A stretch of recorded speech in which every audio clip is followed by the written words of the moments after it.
세계 속의 대한민국, 우리나라의 아름답고 감동적인 이야기를 전합니다. 휴면톡톡입니다. 본격적으로 무더위가 시작되면서 많은 분들이 바다를 휴가를 떠나고 있는데요.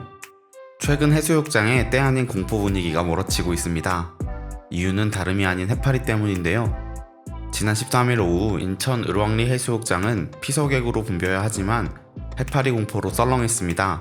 인천해양경찰서에 따르면 비가 내린 이날 바다에 들어간 피서객은 50명에 불과했습니다. 이전엔 하루에 1만 5천 명이 피서를 즐기던 것과 달리 살인 해파리가 확인된 지난 10일 이후 이용객이 급감한 것인데요. 많은 피서객들이 해파리의 습격을 당하지 않을까 우려하고 있습니다. 부산 해운대 해수욕장도 비슷했는데요. 많은 해수욕장이 해파리주의 입간판을 세우고 있습니다. 해파리는 가장 오래된 생물 중에 하나입니다. 많은 동식물들이 환경에 적응하지 못해 죽거나 멸종하고 새로운 개체가 생겨나는 동안 해파리는 지금까지도 살아남았는데요. 해파리는 물살을 타고 흐느적거리는 모습이 상당히 부드럽고 평화로운 느낌이 들기에 보고 있으면 편안해지는 생물입니다. 하지만 최근 이 해파리가 급격하게 증식하면서 다양한 분야에서 문제거리가 되고 있습니다. 얼마 전 미국 항공모함 로널드 레이건호의 가동 중단 사고도 해파리 떼의 공격 때문인 것으로 밝혀졌죠. 해파리는 독성이 많아서 급격하게 늘어난 개체 때문에 많은 해양 생물들이 피해를 보고 있습니다.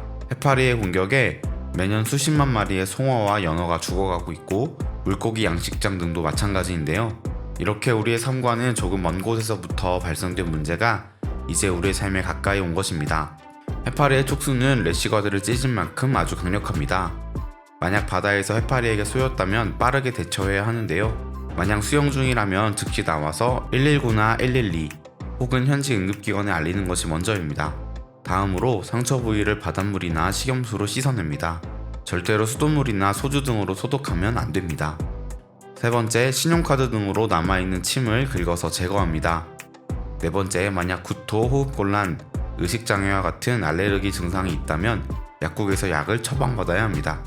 해파리에 쏘였을 때 하지 말아야 할 일 중에 많은 분들이 하시는 일 두 가지가 있는데요.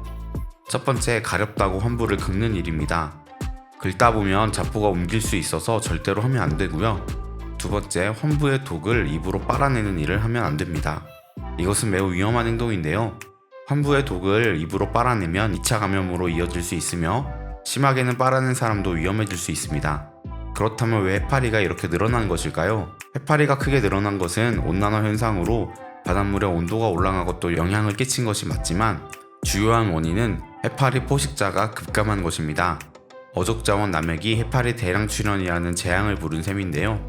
해양학자들은 무분별한 어족자원 남획으로 식물성 플랑크톤, 동물성 플랑크톤, 치어, 성어, 사람의 먹이사슬 구조가 깨지고 있는 것으로 보고 있습니다.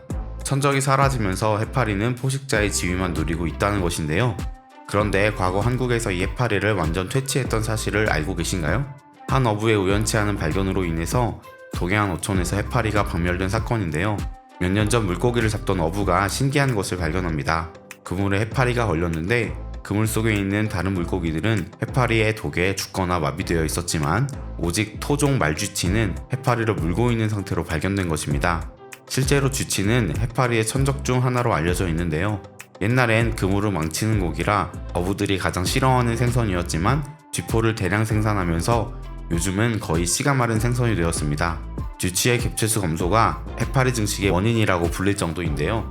그 쥐치가 해파리를 뜯어먹고 있었던 겁니다. 이것을 발견한 어부가 한 가지 실험을 하는데요. 실제로 수조에 해파리와 말쥐치를 함께 넣어서 관찰해보는 실험이었습니다. 다음날 아침 수조에 도착했을 때 수조 안에는 해파리의 흔적만 남아 있었다고 합니다. 쥐치가 해파리의 천적인 것을 확인한 것이죠. 이에 관해서 경남수산자원연구소의 실험 결과 마리당 평균 무게가 25g인 쥐치 40마리가 보름달 물 해파리 20마리를 48시간 안에 포식하는 것이 밝혀졌습니다. 이 발견 이후에 해파리의 피해를 받는 어촌 마을은 모두가 힘을 합쳐서 쥐치의 치어를 방류해서 해파리를 퇴치할 것을 계획하고 실행합니다. 그 결과 사람의 목숨에 위협이 되던 해파리는 사라지고 쥐포 덕분에 씨가 말랐던 쥐치 숫자가 늘어나는 일석이조의 효과가 생겼는데요.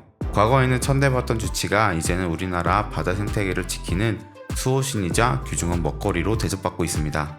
주변 일본에서는 아직도 해파리로 인해서 어업이 피해를 보고 있는데요. 우리나라에서는 안전하게 물놀이를 즐기고 또한 피해 없이 어업을 유지할 수 있는 이유, 우리나라의 토종 물고기의 힘입니다. 시청해주셔서 감사합니다. 휴면톡톡이었습니다.